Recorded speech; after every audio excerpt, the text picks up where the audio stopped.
Welcome to online tutorial 5. I'm going to keep it pretty short because I think my battery's going to run out because I can't get the battery to charge very well here.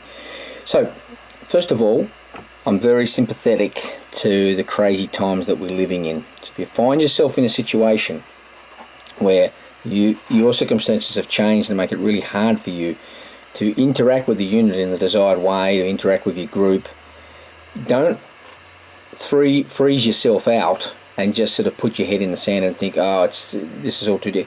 Let someone know, right? You can let the people in your group know, and more importantly, you can just use this phone number here to call me and say, hey, things are a little bit tough for me. Let me know what's going on, and I can help you. All right, I can help you to get through the semester if things aren't easy for you at the moment, right? You, your family, your circumstances, okay? I can't help you if I don't understand or know about your circumstances, all right? So you got a friend, you got a supporter, but you have to help me to help you, all right, if you're in that situation. So feel free to contact me, not after 10 p.m. though. Hopefully you're in a group by now. All right, if you're not in a group, you should be in a group, okay? Because what I'm about to say is, if you're in your group, get going. Let the thing move forward, all right? And if you try to get into a group in 2 weeks' time, because there's space, don't expect everyone to want to rewind their entire process here just to suit you. If you want to be in a group and you want that to work for you, then make it work now. Don't make it work next week or the week after. Everyone will have already done the group work. Remember, it's not a group project you're creating, it's a group conversation you're having, all right? Once you've had the conversation, you can move off and do your own thing, all right? So have the conversation early, and then that creates more time and freedom for everyone in the group to do that. Now, I've had a few queries, good questions actually, about the assignment.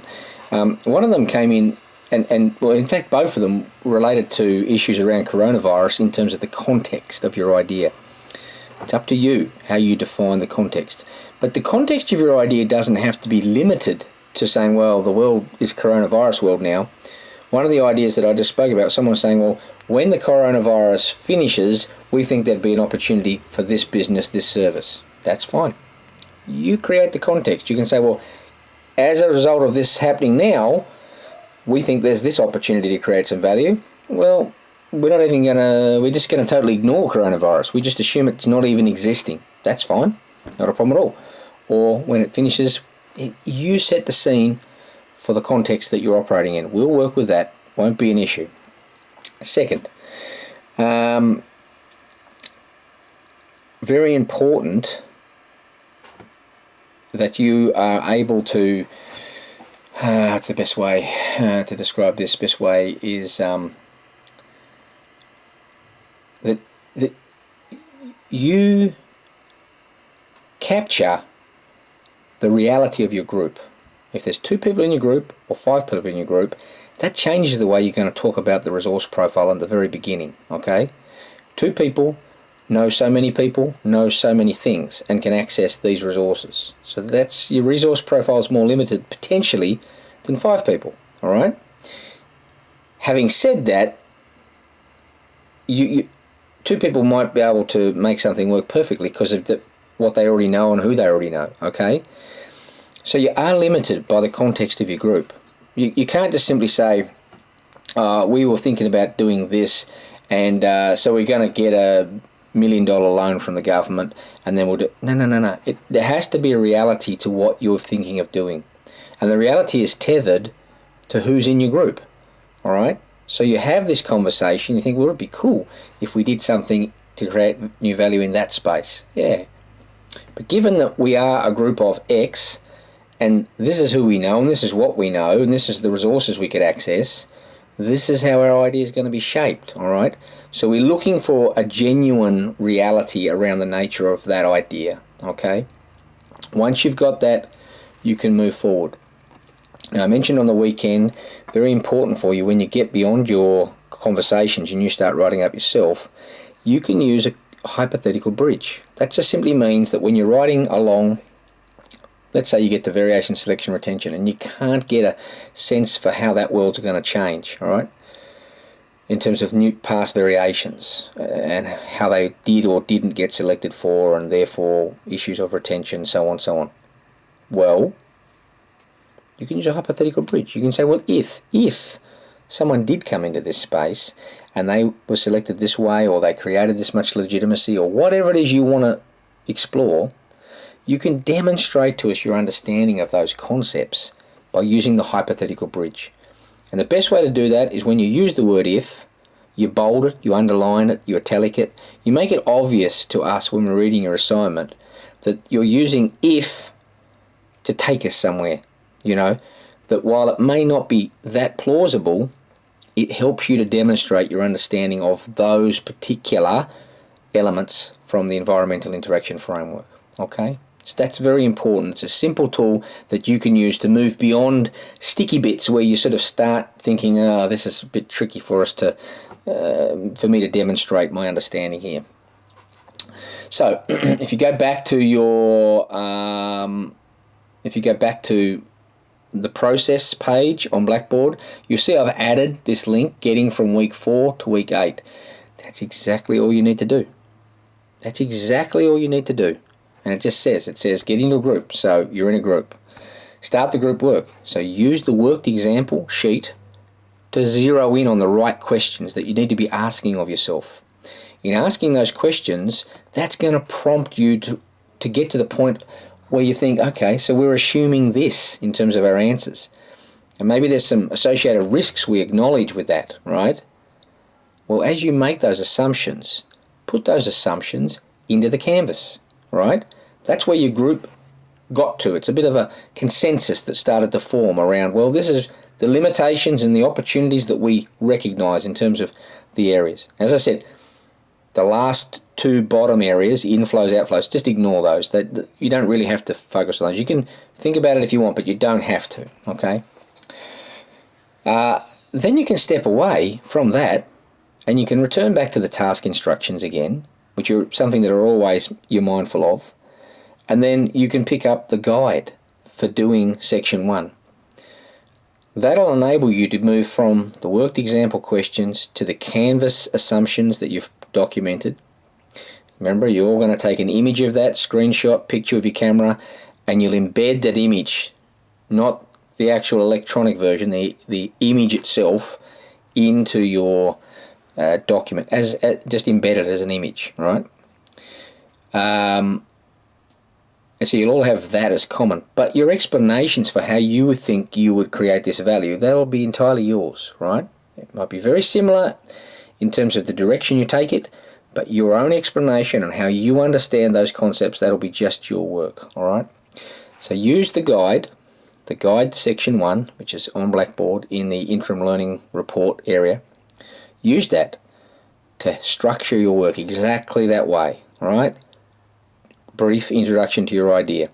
How is your understanding your resource profile, human capital, social capital, financial capital, how has that helped you to shape the nature of your idea, and how does that flow through to legitimacy, and what does that mean in terms of variation, selection, retention? What does that mean for you in terms of how you would create and capture the value, and what you have to be mindful of in terms of the operational environment, specifically the selective dimension and the ecological dimension, all right? And ultimately, how would you summarize this with your CPS statement or CEOS statement if you're a problem or an opportunity, whichever, right? How would you summarize it? And that's it, okay? Back again. So, flat bat, tricky thing. What I was going to say was, don't use referencing, because it's going to chew up too many of your 1,000 words in that section 1 area, okay? Just use your interpretation like you're having a conversation with us now, right? I think we would rely on our social capital this way to be able to produce this variation, and it's that type of a conversation. You want to use the key words that you're being asked to use that are in the guide, bold them, underline them, italics, make it easy for us to see those words, and you'll be fine, okay? Second section, the challenge there for you is to get your head into the process. Trust the process, follow the process. No more Nowhere else is that important than in section 2. All right, watch the video using the steps model. Look at the examples that are online in the interim learning area. Those examples are exactly how your section 2 should look. Exactly. Nothing different. You've got a primary question, and then you've got 7 headings, right? What have you learned that's new about yourself? How does it relate to your values? Have your values been confirmed or challenged? How does it relate to your life experience? What about your appreciation of other people? What about your understanding of other information sources? And then stepping back, what does this mean for you as a learner, right? Follow that process. And remember, I'm not making any judgments. Don't look for a right answer. Do not reference anything in this process. This is a reflection. This is you explaining why you think the way you think. Why do you feel the way you feel? So you start each paragraph with your statement. And then your why is going to say, okay, the second sentence is going to explain why do I think or feel what I've just said. Second why will enable you to move on to your third sentence. Why do I think or feel what I've just said in the second sentence? Your third why is going to enable you to put in your fourth sentence. Why do I think or feel what I just said in my third sentence? And you repeat that process, okay? Keeping in mind this issue of you as a learner and you in the context of being entrepreneurial. Have a look on the announcements area of Blackboard and you'll see the primary question is there. That's what I want you to reflect on. So go away and think about that. While you're mucking around with section 1, be thinking about, who am I as a learner? Am I impatient? Am I trustworthy? Am I competitive? What is it about you as a learner? And recognize who you are as a learner. And what does that mean for you in the context of being entrepreneurial? In whatever that means for you. I've just talked about entrepreneurship in terms of people who do things differently. Maybe you have an entirely different view of it. You're entitled to. Bring that into your reflection, all right? Explain what that means for you, okay? We'll have more Zoom sessions, live Zoom sessions, where you can actually work through that process, okay? So don't panic and think, I'm still not 100% sure of something. Entrepreneurship is being able to make your way forward in the absence of surety. It's about being able to deal with uncertainty. It's about having the courage to make a commitment when you haven't quite got all the information in front of you, all right? How does that make you feel? Does that make you feel uncomfortable? Why does that make you feel uncomfortable? What are the consequences for that? That's heaps of food for thought for you to put into section 2, all right? Good luck. If you have any problems at all, you know where to find me. You can come back here again. You can email me. We can have a one-on-one conversation.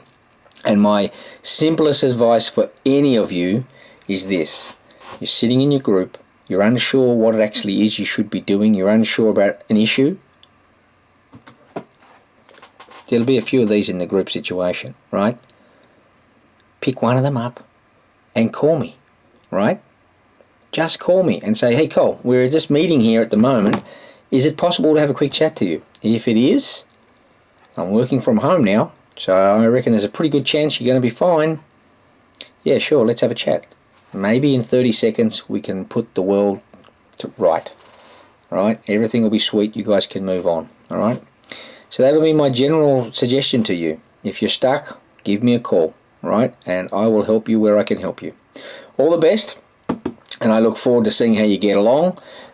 Keep an eye on your QT emails because you get advice coming through there in terms of when the Zoom sessions are coming up. I'll be running more than I had anticipated because I want to make sure that you are connected.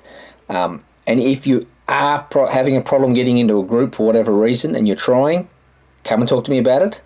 And if you're not in a group because you're being lazy and you're thinking I can do it later, don't do that. Because you're putting yourself at a huge disadvantage. The assessment is structured around the fact that you're working in a group and the outcome of that will feed into section 1, okay? Other than that, I think we're sweet, okay? Good luck. Let me know if you have any problems and I'm looking forward to seeing where you guys get to. Cheers.